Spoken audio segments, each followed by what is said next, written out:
On November 24 last year, I received an iMessage from Apple that left me rattled. Apple was alerting me that my phone was likely the subject of a state-sponsored attack and that I was being targeted because of who I am or what I do.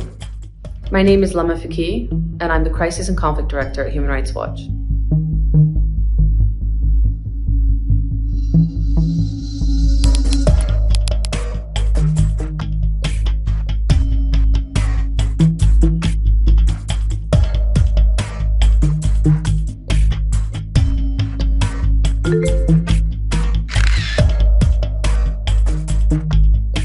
I was targeted with so-called zero-click attacks, which meant I didn't have to do anything, like click on a link for the attacks to begin. There's just no way to prevent an attack like this.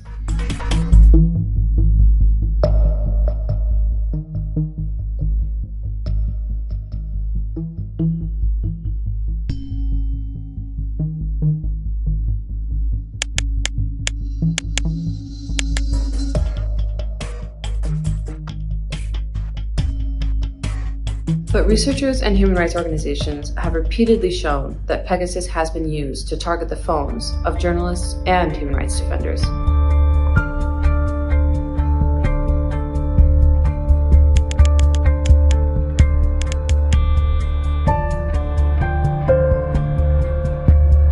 These attacks make our work harder and they make it riskier.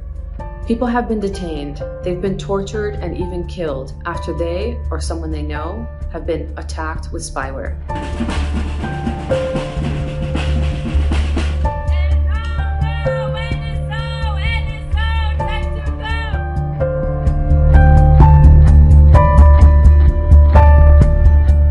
But this is not enough.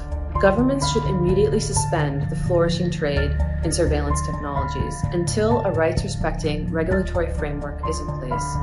They should stop surveillance companies from profiting off of rights abuse.